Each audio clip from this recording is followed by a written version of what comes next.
Em nome do Pai, e do Filho, e do Espírito Santo. Meus irmãos e minhas irmãs, o Senhor nos conhece profundamente. O Senhor nos conhece por dentro. E nós estamos vivendo um grande retiro, chamado Retiro Quaresmal, não inventado por mãos humanas, mas nós estamos resgatando aquilo que o próprio Cristo nos ensinou através da sua vida, da sua vivência. Jesus passou pelo deserto por 40 dias. E nesse retiro quaresmal que estamos vivenciando, nós vamos caminhando lado a lado com o Senhor. Na quarta-feira de cinzas, nós, ao recebermos as cinzas sobre a nossa cabeça, nós ouvimos do sacerdote ou do ministro: convertei-vos e crede no Evangelho. Este é o centro da mensagem de nosso Senhor Jesus Cristo. Conversão, isto é, mudança de vida, e crer na palavra do Senhor. No Evangelho, que é boa notícia, que é boa nova para cada um de nós. Se não acreditamos na boa notícia do Senhor, não estamos vivendo a nossa fé da maneira correta. Se não escutamos a palavra de Deus, nós não conseguimos dar passos de crescimento na nossa caminhada espiritual. Percorrendo esse caminho quaresmal, nós fomos no deserto com o Senhor, lugar que é de tentações, lugar que é de encontro pessoal, mas é de encontro com Deus também. O deserto que é o lugar de decisão. Precisamos tomar uma decisão, um rumo, uma opção na nossa vida de deixar um caminho errado para viver uma vida totalmente nova, totalmente diferente. Quando nós procuramos um confessionário, esse deve ser o nosso propósito: mudar de vida, nos esforçarmos para sermos melhores do que nós éramos. Então, percorremos esse deserto com o Senhor. Depois, domingo passado, subimos até o Monte da Transfiguração, onde o Senhor contou um grande segredo para os seus discípulos, aqueles 3 discípulos do Senhor, que não eram os perfeitos, mas foram os escolhidos naquele momento, talvez porque mais precisassem. Mostrou para aqueles discípulos e para cada um de nós que o Senhor nos preparou um caminho de glória, a salvação, mas essa salvação e essa glória só seria alcançada seguindo o caminho da cruz, somente pelo caminho da cruz. No momento em que nós assumirmos as nossas cruzes de cada dia, é que nós vamos percorrendo esse trajeto rumo à glória que o Senhor prepara a cada um de nós. É preciso passar pela cruz para chegar à glória eterna, aquilo que o Senhor reserva para nós, a salvação, a vida nova. E hoje nós somos transferidos com o Senhor para o templo, um lugar precioso, o templo que era este lugar que é dedicado, consagrado ao Senhor. É o lugar de vivermos a nossa fé. O culto religioso, religião significa religar. Então, o templo tem essa finalidade de religar o humano com o divino.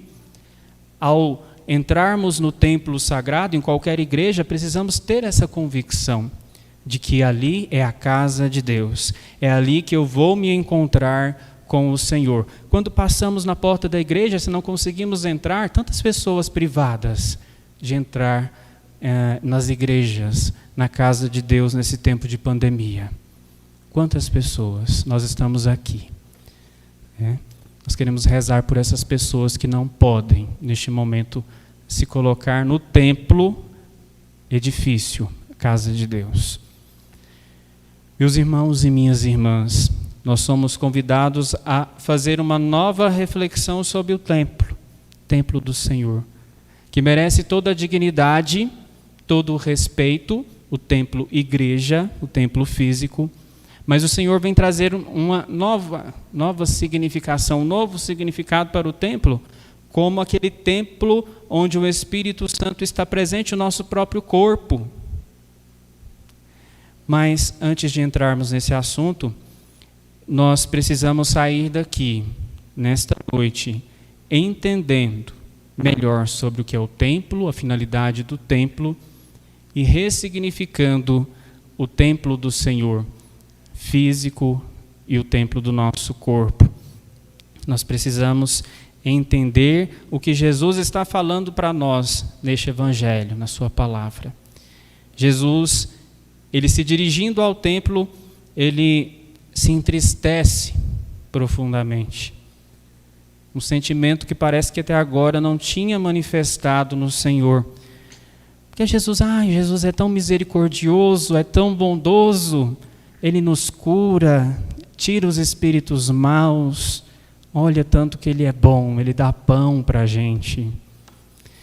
Agora Jesus se manifesta irritado, triste, com a tristeza profunda, porque o templo tinha perdido a sua finalidade, que era religar o humano com o divino. Tinha perdido a sua essência. Jesus, então, ele adverte aquelas pessoas do templo daquele tempo, mas adverte a cada um de nós também sobre o modo em que devemos nos portar. Jesus, ele faz um chicote. Trabalho artesanal dá uma calma para a gente, né? É uma terapia. Jesus, ele está fazendo um chicote aqui no início desse evangelho. Ao ver aquela realidade, aquele tanto de boi, as ovelhas, as pombas, os cambistas, lá dentro da casa de Deus, Jesus sente essa tristeza, essa ira, e começa a fazer esse chicote. Isso significa que Jesus não agiu de maneira impensada. Jesus sabia muito bem o que ele precisava fazer naquele momento. Jesus, ao fazer aquela terapia de elaborar aquele chicote, depois ele sai chicoteando o povo. Saiam da casa do meu Pai. Vejam a intimidade do Senhor. Jesus, ele tem a ousadia de chamar o Senhor de Pai, Deus de Pai. Jamais outra pessoa no mundo chamou antes de Jesus Deus de Pai. Isso indica proximidade. Pai é alguém próximo de nós. Não façais a casa do meu Pai uma casa de comércio. Vejamos que esse fato do Senhor Jesus dizer que Deus é seu Pai e ele, portanto, é filho de Deus, será um dos motivos que levará ele a essa morte de cruz. Ele se diz o Filho de Deus. Lembra do Evangelho da Sexta-feira da Paixão? Ele se diz Filho de Deus, blasfemo. É blasfêmia. Jesus, então, ele tenta romper com aquele esquema formado naquele templo. No templo funcionava da seguinte maneira: aquele que quisesse se colocar diante de Deus, naquele lugar sagrado, onde os judeus precisavam ir, precisavam comprar a sua oferenda para oferecer no altar do sacrifício. Mas a oferenda que deveria ser oferecida só poderia ser comprada ali no templo. E mais, somente com a moeda do templo, porque era uma moeda mais pura. Então tinha que fazer o câmbio da moeda, né? Se fosse hoje o dólar, né? Tanto que está caro o dólar. Então, era preciso fazer este esquema. Jesus, minha gente, não está falando de que a igreja não precisa de dinheiro, não é isso. A igreja, nós sabemos hoje, que sobrevive da oferta do dízimo. É com o dinheiro do dízimo ou com o dinheiro da oferta de cada um que se mantém o templo, que se tem a energia, a água, né, a limpeza do templo, os funcionários do templo. Então, Jesus não está falando disso. Ele está falando de alguma coisa muito mais profunda, da corrupção que estava acontecendo lá dentro daquele templo. Porque estavam cobrando estes cambistas. E esses vendedores, esses mercadores, estavam fazendo do templo uma feira. Estavam cobrando como se fosse um pedágio para entrar no templo. Essa é a maneira melhor de explicarmos o que aconteceu. Somente aquele que pagasse esse pedágio, comprasse essa oferenda, poderia entrar no templo. Jesus, ele mostra que a oração, a nossa prece, o perdão, o nosso louvor a Deus jamais pode ser comprado. Jamais pode ser comprado. Deus nos oferece tudo isso de forma gratuita, na sua generosidade que é abundante. Então, a mensagem central é esta. Meus irmãos e minhas irmãs, o Senhor disse, quando aquelas pessoas procuravam um sinal do Senhor, nos dê um sinal da sua autoridade, você virar a mesa assim, né, mudar a realidade.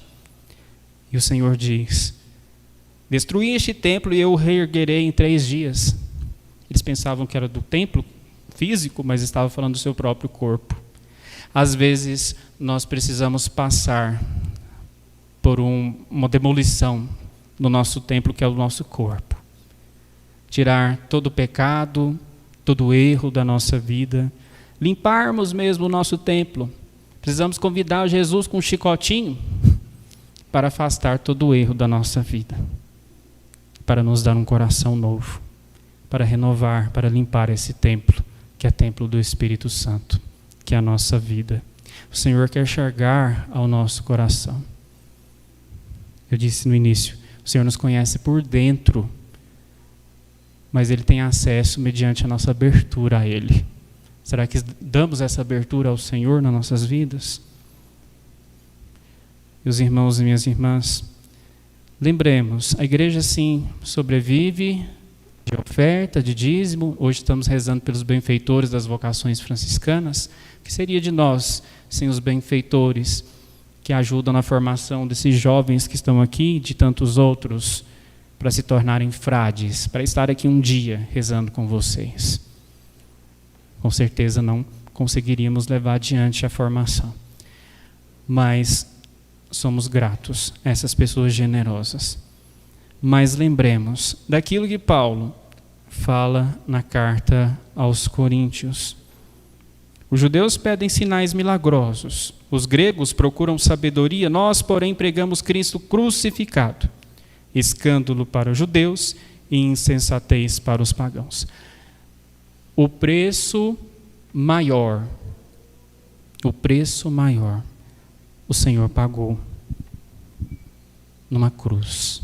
Ele foi levantado numa cruz por causa dos nossos pecados, para nos salvar.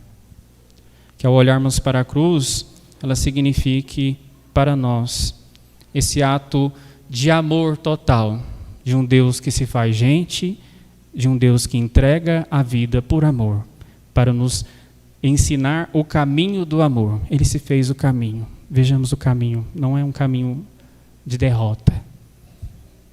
Jesus, ele venceu a morte, ele ressuscitou, ele nos quer levar para o céu. Essa é a nossa fé, meus irmãos. Olhando para a cruz do Senhor, possamos pedir a Ele que nos ensinou o caminho do amor, para que Ele nos ajude a enfrentar as nossas cruzes do dia a dia, que às vezes são tão pesadas, às vezes queremos abandoná-las. Mas peçamos a Ele essa força de levarmos essa cruz conosco até o fim, para chegarmos um dia à glória eterna, à salvação. Em nome do Pai, e do Filho e do Espírito Santo.